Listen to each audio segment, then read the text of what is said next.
என் பேர் அத்திக். வரும் 21ஆம் தேதி நடைபெறவிருக்கும் தேர்தலில் சங்கு சின்னத்திற்கு வாக்களிக்கவும். எங்கள் சின்னம் சங்கு சின்னம். தமிழடியான் சொந்தங்கள் அனைவருக்கும் வணக்கம். தமிழ் பொது வேட்பாளருக்கு ஏன் வாக்களிக்க வேண்டும்? இந்த கேள்விக்கான பதிலை பார்க்கறதுக்கு முதல் யாழ்ப்பாணத்திலிருந்து வர ஒரு பத்திரிகையில் ஆசிரியர் தலையங்கம் எழுதப்பட்டிருக்கு. எப்படின்னு சொன்னால், இப்போ ஜனாதிபதி தேர்தலில் போட்டியிடுற பிரதானமான 3 வேட்பாளர்கள் இருக்கிறது தானே, ரணில் விக்ரமசிங்க, அனுரகுமார திசாநாயக்க, மற்றது சஜித் பிரேமதாசா. இந்த 3 பேருமே இப்போ முந்தி மாதிரி இல்லையா, அவர்கள் நல்லா இறங்கி வரினமாம் தமிழ் மக்களுக்கு சமஷ்டி கொடுக்கறதுக்கு அவர்கள் முன் வந்திருக்கிறார்களாம். அவர்களுடைய பேச்சை பார்க்கும்போது, அவர்களுடைய நடவடிக்கையை பார்க்கும்போது, அவர்களுடைய தேர்தல் விஞ்ஞாபனத்தை பார்க்கும்போது அதுதானா தெரியுதாம். எனவே அவர்கள் முந்தி மாதிரி இல்லையாம் என்று சொல்லி ஆசிரியர் தலையங்கம் எழுதி வச்சிருக்குது யாழ்ப்பாணத்திலிருந்து வர ஒரு பத்திரிகை. எனக்கு ஒரு வடிவேலனுடைய அந்த ஒரு காமெடி தான் ஞாபகத்துக்கு வருது. ஒரு படத்தில் வடிவேலு சொல்லுவார், நான் வெக்கப்பட்டன், வேதனைப்பட்டன், துக்கப்பட்டன், துயரப்பட்டன், கஷ்டப்பட்டன், கவலைப்பட்டன் என்றுவர். அதுக்கு பக்கத்தில் நிற்கிற நடிகர் போண்டாமணி சொல்லுவார், இவ்வளவு பட்டும் நீங்க திருந்தேலியே குருவே என்று சொல்லி. இது அப்படியே அந்த பத்திரிகைக்கு பொருந்துமே என்று சொன்னால், கடந்த 15 வருஷமாக எங்களை எவ்வளவுக்கு ஏமாற்ற முடியுமோ அந்த அளவுக்கு ஏமாற்றி கொண்டு வரினோம். கொடுத்த வாக்குறுதிகள் எல்லாத்தையும் காத்துல பறக்க விட்டுருக்கணும். எத்தனையோ வாக்குறுதிகள் கொடுத்து எத்தனையோ விஷயங்கள் எல்லாம் செய்ய போறோம் என்று சொல்லி கடைசியில் அது எதுவுமே செய்யப்படையல. இப்படியான வரலாறு கண்ணுக்கு முன்னால இருந்து கொண்டும் கூட இந்த கடைசி நேரத்தில், தேர்தல் நெருங்கி கொண்டு வர நேரத்தில் இந்த பத்திரிகை நம்பி ஒரு தலையங்கம் போட்டிருக்குது. 3 வேட்பாளர்களும் முந்தி மாதிரி இல்லை, இப்போ நல்லா இறங்கி வந்திருக்கிறோம் என்று சொல்லி. அதாவது அந்த பத்திரிகைக்கு தமிழ் பொது வேட்பாளரை பிடிக்காது. அதை நேரடியாக சொன்னால் தமிழ் மக்கள் மத்தியில் கடும் எதிர்ப்பை சம்பாதிக்க வேண்டி வரும். அதனால இப்படி ஒரு தலையங்கத்தை போட்டு வச்சிருக்கணும்.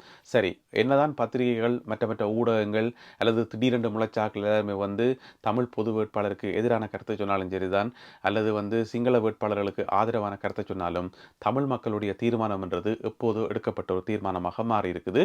நிறைய தமிழ் மக்கள் தமிழ் பொது வேட்பாளரை ஆதரிக்கிற முடிவை ஏற்கனவே எடுத்து விட்டார்கள். எனவே இன்னுமே அது சம்பந்தமாக ஒரு தெளிவில்லாதவர்களுக்கு, தமிழ் பொது வேட்பாளருக்கு வாக்களிக்கத்தான் வேண்டுமா என்கிற ஒரு கேள்வியோடு இருப்பவர்களுக்கு இந்த பதிவு உதவியாக இருக்கும் என நான் நம்புறேன். ஹலோ எல்லாருக்கும், என்னோட பேர் ரம்யா கிருஷ்ணா. எல்லாரும் நம்ம பார்ட்டி சங்கத்தில் நமக்கு ஓட் பண்ணுங்க. Raise your voice for the truth. அதாவது என்ன விஷயம் என்று சொன்னால், உங்களுக்கு தெரியும், சிங்கள வேட்பாளர்கள் யார் ஆட்சிக்கு வந்தாலும் அவர்கள் எங்களுக்கு எதுவுமே செய்ய போகிறது இல்லை, அவர்களால் செய்யவும் முடியாது. ஏனென்று சொன்னால், அவர்கள் ஆசைப்பட்டாலும் கூட அவர்களை சுற்றி இருக்கிற ஆட்களும் அவர்கள் போய் இருக்கிற அந்த இடமும் அவர்களை அனுமதிக்காது. இதுதான் கடந்த கால வரலாறு. எனவே இந்த 2024ஆம் ஆண்டில் திடீரென்று நாங்கள் புதுசாக எதுவுமே நடக்காத மாதிரி அவர்கள் எங்களுக்கு அதை செய்வார்கள் இதை செய்வார்கள் என நம்புறது முட்டாள்தனம். எனவே அது ஒரு பக்கம் இருக்கட்டும். தமிழ் பொது வேட்பாளருக்கு நாங்கள் ஆதரவு தெரிவிக்கிறதன் மூலம், தமிழ் பொது வேட்பாளருக்கு நாங்கள் எல்லோரும் சேர்ந்து வாக்களிப்பதன் மூலம் நிறைய விஷயங்களை நாங்கள் சாதிக்க முடியும். தமிழ் மக்களுக்கு இடையில ஒற்றுமை இல்லை, நிறைய கருத்து வேற்றுமைகள் இருக்கு என்று சொல்லி காலங்காலமாக எனவே அந்த ஒரு அவப்பேருக்கு ஒரு முற்றுப்புள்ளி வைக்கிறேன்னு சொன்னா, எல்லாருமே ஒன்று சேர்ந்து தமிழ் பொது வேட்பாளரை நாங்கள் ஆதரிக்கிறதன் மூலம் அந்த ஒரு அவப்பேருக்கு ஒரு முற்றுப்புள்ளி வைக்கலாம். இது முதலாவது. இரண்டாவது, இலங்கை தமிழரசு கட்சி கடந்த 15 வருஷமா தமிழ் மக்களுடைய முக்கியமான ஒரு கட்சியாக இருந்து கொண்டு வருது. முக்கியமான தெரிவாக இருக்குது. என்னதான் ஏனைய கட்சிகள் பிரச்சாரங்கள் வச்சாலும் சரிதான், அல்லது எவ்வளவுதான் செயற்பட்டாலும் சரிதான், அந்த தமிழரசு கட்சி அந்த வீட்டு சின்னத்தை விட்டு தமிழ் மக்கள் இன்னுமே விலத்தையில. அது தலைவரால் மீட்டு கொடுக்கப்பட்ட அந்த வீட்டு சின்னம், அது உடைந்து போய் கிடந்த வீட்டை மீள உருவாக்கி அதை தமிழ் மக்களின் கையில் ஒப்படைத்ததை தலைவர் தான். எனவே அந்த ஒரு நன்றி கடனுக்காக, அந்த ஒரு விஷயத்துக்காக தமிழ் மக்கள் இன்று வரைக்கும் அந்த வீட்டு சின்னத்தை கைவிடாமல் இருக்கணும். இது கடந்த 15 வருஷமாக நடந்த எல்லா தேர்தலையும் வீட்டு சின்னத்துக்கு தமிழ் மக்கள் வாக்களித்ததை நாங்கள் பார்த்து கொண்டே வாரோம். ஆனால் இதே வாய்ப்பாக பயன்படுத்தி, இதே ஒரு சந்தர்ப்பமாக பயன்படுத்தி, அந்த வீட்டுக்குள்ளே இருக்கிறவர்கள், அந்த தமிழரசு கட்சிக்குள்ளே இருப்பவர்கள் அந்த வீட்டை எவ்வளவு சின்ன பின்னமாக்கி இருக்கிறோம்னு சொல்லி உங்களுக்கு எல்லாருக்குமே தெரியும். இப்போ கூட பார்த்தா பல பிரிவுகளாக பிரிஞ்சு போயிருக்குது. எனவே அந்த வீட்டு சின்னத்தில் இலங்கை தமிழரசு கட்சியில் தமிழ் மக்களுடைய அதிகளவு அபிமானத்தை பெற்ற பாராளுமன்ற உறுப்பினர் ஸ்ரீதரன் அவர்கள் இப்பொழுது தமிழ் பொது வேட்பாளர் பக்கத்தில் நிற்கிறார். அதில் ஒரு கொஞ்சம் பேர் எதிர்பக்கத்தில் நிற்கணும். அவர்கள் சஜித் பிரேமதாசாவை ஆதரிக்கணும். எனவே தமிழ் பொது வேட்பாளரை நாங்கள் ஆதரிக்கிறதன் மூலம் வீட்டு சின்னம் எப்போவுமே தமிழ் தேசியத்தின் பக்கம் தான் நிற்கும், தமிழ் மக்களுடைய பக்கத்தில் தான் நிற்கும். அது ஒரு சில ஆட்களின் கையில் போய் சிக்கிப்படுறதுக்கு நாங்கள் அனுமதிக்க மாட்டோம். அதுக்கு அனுமதி கிடையாது என்று சொல்லி நாங்கள் நிரூபிக்கணும் என்று சொன்னால், நாங்கள் தமிழ் பொது வேட்பாளருக்கு வாக்களிக்கணும். பாராளுமன்ற உறுப்பினர் ஸ்ரீதரன் அவர்கள் எங்கே நிற்கிறார்? தமிழ் பொது வேட்பாளர் பக்கம் நிற்கிறார். எனவே அவர்களை நாங்கள் பலப்படுத்தும் போது அந்த வீட்டு சின்னம் தொடர்ந்து தமிழ் மக்களுடைய கையிலேயே இருக்கும். அப்படி இல்லை என்று சொன்னால், அந்த வீட்டு சின்னமும் அதோட சேர்ந்து நிற்கிற அந்த கொஞ்சம் பேரும் சேர்ந்து அதை கொண்டு போயிட்டு வேறு இடத்துல கொண்டு ஒப்படைக்க போயினோம். அதுதான் நடக்க போகுது. எனவே அதுக்கு நாங்கள் இடமளிக்க கூடாது. எனவே இது இரண்டாவது முக்கியமான நோக்கம். மூன்றாவது தமிழ் மக்கள் அனைவரும் தேசமாக ஒன்று திரள வேண்டும் என்றது இன்னும் ஒரு நோக்கம். அது என்ன தேசமாக ஒன்று திரள்றேன்னு சொன்னா, இன்றைக்கு தமிழ் மக்களாகிய நாங்கள், ஈழத்தமிழர்களாகிய நாங்கள் உலகம் முழுக்க இருக்கிறோம். அப்படி நாங்கள் உலகம் முழுக்க இருந்தாலும் அந்த தமிழ் தேசியம் என்ற ஒரு எண்ண கருத்துல நாங்கள் எல்லாருமே ஒன்று திரண்டு தான் இருக்கிறோம். நாங்கள் இங்கிலாந்தில் இருக்கலாம், கனடாவில் இருக்கலாம், ஜெர்மனில் இருக்கலாம், பிரான்ஸ்ல இருக்கலாம், எங்க இருந்தாலும் இருக்கலாம். எங்க இருந்தாலுமே கூட தமிழ் தேசியம் என்று விரைக்குள்ள நாங்கள் ஒன்று திரள்கிறோம். ஒரு குடையின் கீழ வாரம், ஒரு கருத்தின் கீழ வாரம். அதை இன்னும் பலப்படுத்தணும் என்று சொன்னா நாங்கள் தமிழ் பொது வேட்பாளரை ஆதரிக்கணும். உலகம் முழுக்க இருக்கிற எல்லா ஈழத்தமிழர்களும் ஒன்று திரண்டு தமிழ் தேசியத்தின் கீழே நிற்கிறார்கள், அதுதான் உண்மை என்று சொல்லி நாங்கள் நிரூபிக்கிறதுக்கு தமிழ் பொது வேட்பாளரை நாங்கள் ஆதரிக்கிறதன் மூலம் அதையும் நாங்கள் நிரூபிக்க முடியும். மூன்றாவது காரியம். இதை விட இன்னும் ஒரு கருத்தொன்று இருக்கு. என்னென்னு சொன்னா, தமிழ் மக்கள் மத்தியில வடக்கு கிழக்கு, வடமாகாணம் கிழக்கு மாகாணம் என்று சொல்லி ஒரு பிரிவு இருக்குது. வடமாகாண மக்கள் வேற, கிழக்கு மாகாண மக்கள் வேற, இந்த மாதிரியான பிரிவுகள் இருக்குது. அல்லது மலையக மக்கள் வேற, கொழும்பு தமிழர்கள் வேறு என்று சொல்லி இந்த மாதிரியான ஒரு எண்ண கருத்து ஒன்று இருக்குது. அது உண்மை இல்லை, பட் அப்படியான ஒரு கருத்து ஒன்று இருக்குது. அதை நாங்கள் அப்படியெல்லாம் இல்லை, நாங்கள் எல்லாருமே ஒன்றுதான் என்று நிரூபிக்கிறதுக்கு இந்த தேர்தல் இந்த தமிழ் பொது வேட்பாளர் ஒரு அரிய வாய்ப்பு. ஏனென்று சொன்னால், தமிழ் பொது வேட்பாளராக நிறுத்தப்பட்டிருக்கும் அரியநேத்திரன் அவர்கள் கிழக்கு மாகாணத்தை சேர்ந்தவர். எனவே அவருக்கு நாங்கள் எல்லாருமே ஒன்று திரண்டு வாக்களிக்கக்குள்ள இங்க வடக்கு கிழக்கு என்று சொல்லி எந்த விதமான பிரிவும் இல்லை.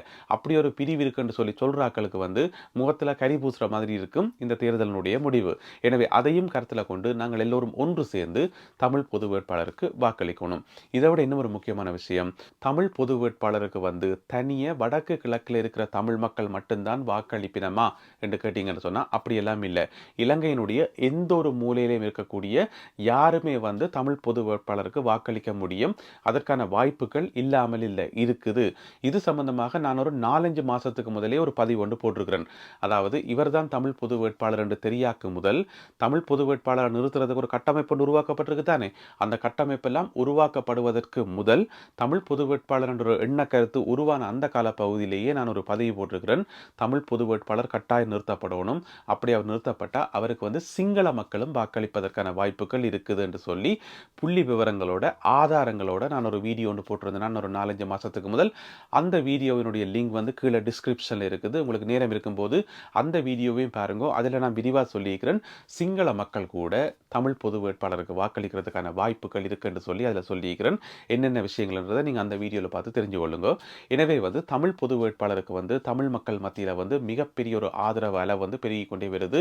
நேற்று வவுனியாவில் நடந்த கூட்டத்தை பார்த்தீங்கன்னு சொன்னால் அவ்வளவு மக்கள் திரண்டு போய் அவர்களுக்கு ஆதரவாக நிற்கிறார்கள்.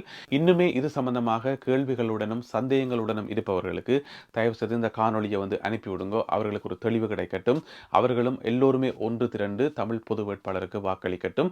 அதன் மூலம் நாங்கள் எல்லோருமே ஒற்றுமையாக இருக்கிறோம், ஒரு குடையின் கீழே இருக்கிறோம், தமிழ் தேசியத்தின் கீழே இருக்கிறோம், நாங்கள் எல்லோரும் ஒன்று திரண்டு இருக்கிறோம் என்றதை எங்களால் நிரூபிக்க முடியும்.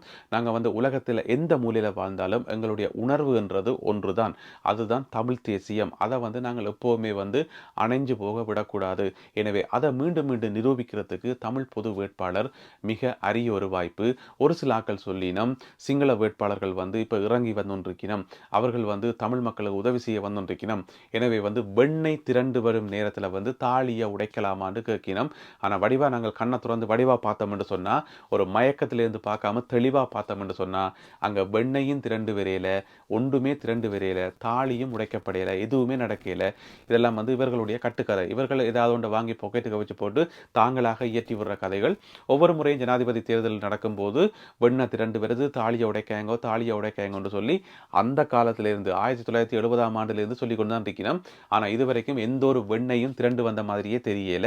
எனவே இப்படியான கதைகள் எல்லாத்தையும் தூக்கி ஒரு ஓரமாக வச்சு போட்டு நாங்கள் எல்லோரும் ஒன்று திரண்டு ஓர் அணியின் கீழே திரண்டு நாங்கள் ஒற்றுமையாக இருக்கிறோம் என்பதை மீண்டும் ஒரு தடவை நிரூபிப்பதற்காக தமிழ் பொது வேட்பாளரை ஆதரிப்போம், சங்க சின்னத்துக்கு வாக்களிப்போம். ஒற்றுமையே பலம்.